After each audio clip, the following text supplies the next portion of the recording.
Hello and welcome to a video on the Nick channel. I said I was going to be making exclusive content over here, and here is that exclusive content. So today I'm going to show you my method for corrupting video games, because I enjoy doing it and I want to share that with everyone else, because why keep that with myself? I actually was very confused on how to corrupt games from watching people like, Vine Sauce and do it, and, Zero Ducks Given, I forget the other person, Killyson, that's probably a name that does corruptions. All of them, I was so confused as to how they did it. And I finally figured out a way that I think is enjoyable for viewing as well as enjoyable for me to make. So here's how to do it. So the first thing you're going to want to do is to go to redscientist.com/RTC. You'll be brought to this website here, which is the real-time corruptor vanguard. And just scroll down until you see the download button for the launcher. You also get some lovely information over here that you might actually want to read up on, but I'll explain it in a simpler way. There's a lot of useful stuff on here as well. Anyways, once you download that and install it, you're going to be given this application. This is the RTC launcher. So you're probably going to have to install a version, I believe. I do not know.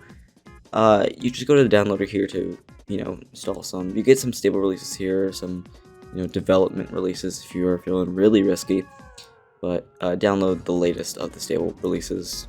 Right now it's 5.1, but for me I'm going to be using 5.06 because I have all my saves on here. And then you have all these icons on here. Now these are various different applications that come with the launcher. Most of these are emulators that have been modded to interact with real-time corruptor vanguard, but some of them are just kind of miscellaneous stuff. Basically anything file stub down is miscellaneous stuff. So let's talk about the 5 emulators they have up top here.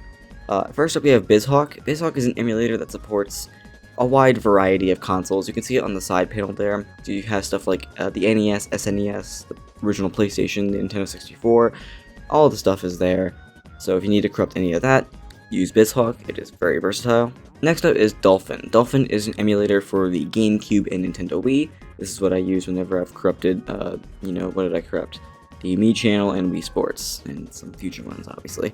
Next up is PCSX2. This is a PS2 emulator exclusively, so if you need PS2 games to be corrupted, it's there. Melon DS is a DS emulator, and Citra is a 3DS emulator.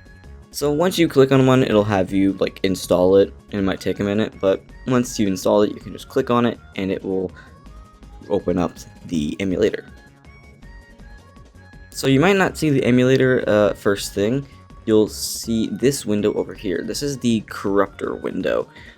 This is actually directly connected to Dolphin or whatever emulator you choose, but they are directly connected. And you actually can see that this is a modified version of Dolphin because of the dirty up there in the title bar. Now, of course, this is not going to sync up with any other Dolphin settings you have on your computer if you have Dolphin installed like I do. This is a completely separate version that is specifically tied to real-time corruptor vanguard. So you're going to have to redo all your settings here. But once you're ready and you have everything set up like I do, you can pretty much just start up any application ever and then corrupt. But I'll teach you how to do that in a minute. So let's start up the Me channel here.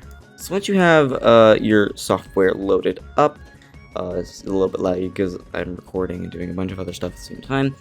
But once it's all started up, you'll see down here that the SRAM and XRAM will be selected. Keep them selected. Then over here in the corruption engine section, just turn this to vector engine. Leave it as is. And then turn up the intensity to a reasonable amount. This is a very sensitive dial, as you can see. It goes up to 500,000, but it is very sensitive, as you can see. I'd recommend leaving it on the lower portion because that, at least for me, that gives me, enough time to react to corruptions. If you want to do it quicker, go to 200, 420, I don't care. But if you're going to be doing it the method I normally do it, which is auto corrupt, then leave it lower. If you're going to be doing manual blast, which I'll explain in a bit, go a little bit higher. So once it's all ready and you want to do it the way I normally do it in videos, which is where it auto corrupts, there's a lovely button on the side here that says start auto corrupt. And once you press it, you'll start to see the shits go down. Oh, yep, no, shits are going down. Oh, it's going down. It's going. And of course, you can actually edit this, midway through the corruption. If you decide that you want your intensity to be, 434 midway through. Oh, it's good. Or then you can do that, and obviously you can see it worked, because what the hell. Yeah, once you're done with the corruptions, there is no real, simple reset. It is pretty much close the window and wait for it to, die, or just reopen the app, and it will do that. And we're back, and you can see it's all normal. Everyone's here, everyone's fine. So let's talk about manual blasts. Manual blasts, I do recommend having it be a little bit higher, because unlike auto corrupt, this is a one-time instance of a corruption. So you want it to be a little bit severe if you want to notice it. So for example, yeah, that was one manual blast, and as you can see, Dream kind of went crazy there for a second, but that's fine because you reset him. But yeah, if we do it again, you might see some other issues pop up. Again, this is on intensity, what, like 21,000? So yeah, you can clearly see that some stuff is happening sometimes. Oh yeah, stuff is happening, certainly. Yep, so this is very controlled, but if you do want to get any kind of identifiable thing out of it, you'll probably want to use a manual blast. True. You can see that every time I'm clicking it, normally something weird happens. Okay, I don't know if you're getting wider if you're just like that. Ugh, yeah. If you're gonna do corruptions, be wary of that, because it will just do that.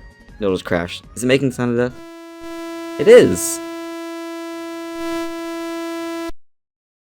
So yeah, that's how you corrupt games using the real-time corruptor Vanguard. At least in a way that I think is close. At least in a way that I think is unique, and I've not seen on YouTube before. I don't think I've seen anyone do the auto corruptions. It's always been corrupting actual files rather than, the RAM, which is a very non-destructive method. That's why I like this, because it's very, very non-destructive. But yeah, thank you for watching this video. Hopefully you can have some funny corruptions at home.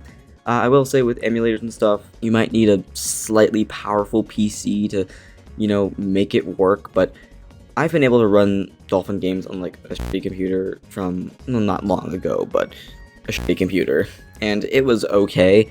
I'm sure if you tweak some settings here and there, you'll be fine. I'm not qualified enough to explain that, and there's plenty of other videos on YouTube that you can probably use, so use those. But yeah, this is my explanation on how to corrupt games on the real-time corruptor Vanguard. But yeah, hopefully you enjoyed this. Have some fun corruptions. Thanks for watching. See ya.